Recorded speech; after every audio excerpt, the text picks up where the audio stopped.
Bueno amigos, seguimos con todos ustedes. Vamos a hablar de salud porque la Organización Mundial de la Salud identifica 30 patógenos con potencial para desencadenar pandemias. Por supuesto, esta advertencia debe ser considerada con el máximo rigor.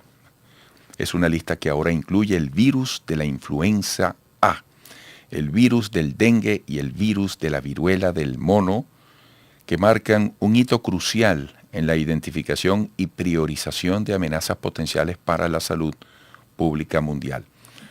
Vamos a este tema con nuestra próxima invitada, María Eugenia Landaeta, médico infectólogo, jefa del Departamento de Infectología del Hospital Clínico Universitario de Caracas. Doctora, gracias, buenos días.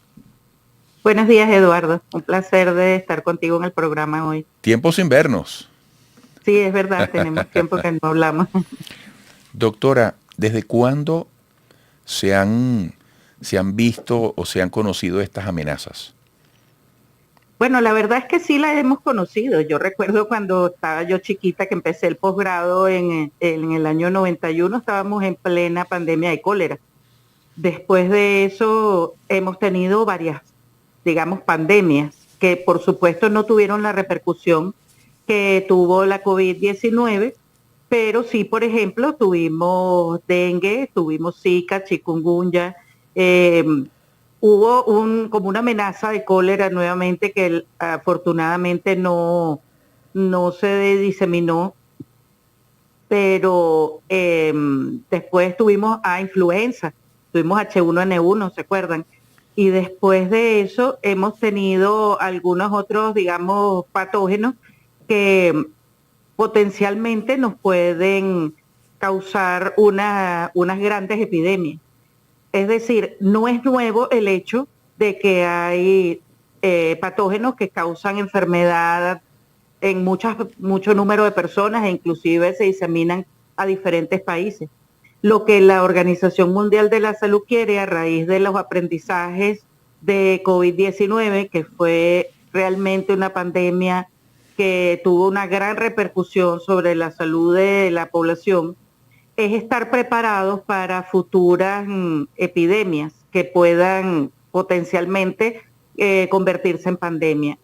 Hay virus, por supuesto, que ya conocemos, como los que tú has mencionado, y hay nuevos virus o bacterias u otros microorganismos que pudieran potencialmente aparecer.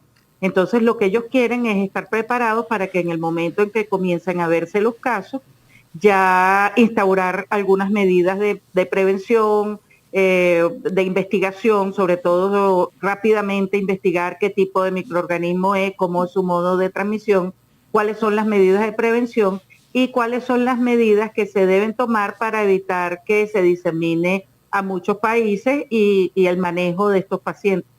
Entonces, cuando ya tú tienes como una preparación, no nos va a agarrar desprevenido, digamos, como nos agarró con COVID, que pasaron inclusive algunos meses hasta que por fin supimos cuál era el manejo de los pacientes, cómo era el modo de transmisión, cuáles eran las medidas de prevención, y no estábamos realmente, digamos, preparados para mitigar esa pandemia y hacer que muchas personas no se infectaran.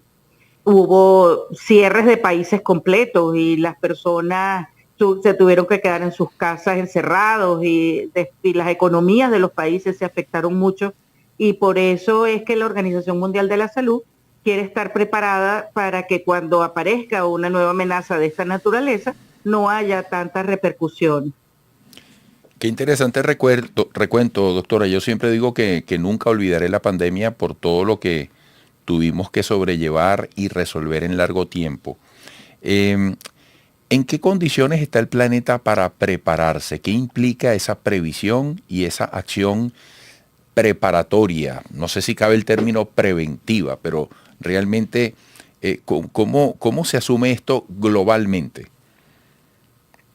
Bueno, sí, preventiva es una parte solamente del asunto, ¿no? Porque prepararse es, bueno, lo primero es la investigación. Tiene que haber financiamiento para la investigación, tiene que haber colaboración entre los países y tiene que haber agencias y digamos internacionales donde los países se puedan afiliar para ver qué se está investigando, cuáles son los patógenos que se están investigando, poder, por ejemplo, publicar algún dato importante que hayas observado tú en tu país para que se investigue.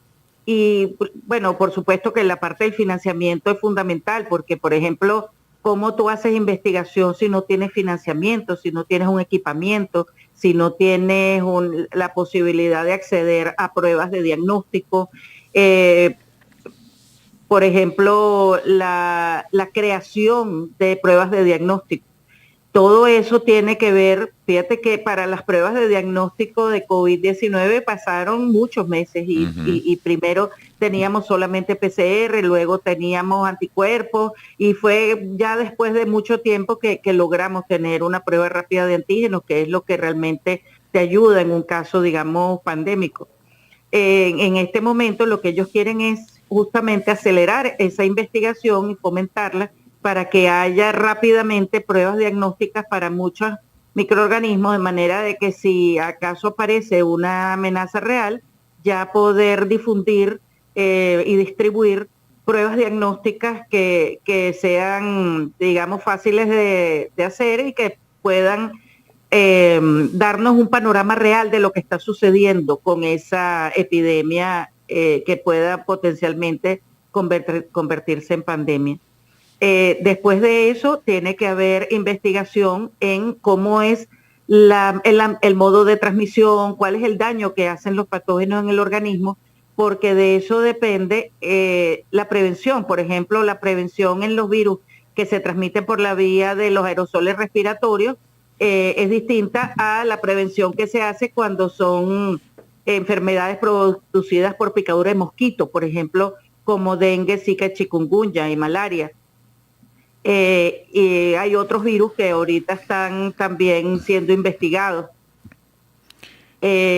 Por ejemplo, cuál es el daño que se produce en el organismo para saber cuál es el tratamiento que se le debe poner a los pacientes en el caso determinado, porque recuerda que con COVID empezaron entonces a utilizar drogas, que si antivirales para VIH, que si drogas antiparasitarias, que si drogas antimicóticas, que si... O sea, no, era como una fiesta de ver cuál es la que funciona. Y no debe ser así, sino que ya tendríamos que tener cuáles son las drogas que serían buenas para ese tipo de microorganismos y cuál es el manejo que se le puede dar a ese tipo de pacientes.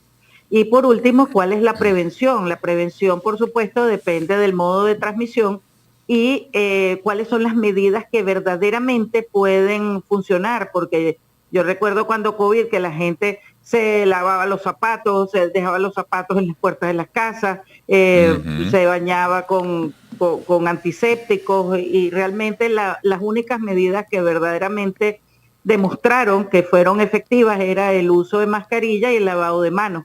Entonces allí también cuáles son las verdaderas medidas sin causar pánico en la población y que puedan ser fácilmente implementadas, serían las que puedan ser utilizadas para evitar la diseminación de la enfermedad. Entonces, fíjate que son varios aspectos que se deben estudiar y todos estos estudios requieren, por supuesto, de grupos de investigación, de financiamiento, de equipamiento y de publicaciones y comunicación entre los investigadores para que todo esto pueda surtir el efecto deseado. Sí. Doctora, por favor, si es tan amable, le invito a que nos acompañe en la próxima parte para seguir desglosando, gracias a sus conocimientos, este tema, porque nos está haciendo además recordar los detalles de ese duro camino que yo digo, nunca tendremos tiempo, vamos a hablar de nuestro país, para agradecerles a ustedes como profesionales de la ciencia, de la salud, todo lo que hicieron y todo lo que lograron en favor de la sociedad. Porque me estoy acordando de las vacunas, cuando uno esperaba las vacunas y después entonces aquel cuento y la gente que se negaba a las vacunas y los médicos llamando a vacunar. Bueno, hubo tantas cosas. Amigos, regresaremos con María Eugenia Landaeta, médico infectólogo, jefa del Departamento de Infectología del Hospital Clínico Universitario de Caracas, para seguir tomando en cuenta toda esta advertencia, como decía ella, sin caer en alarma, pero sí en mucha conciencia sobre esta lista de 30 patógenos con potencial para desencadenar pandemias que ha identificado la Organización Mundial de la Salud. Volveremos.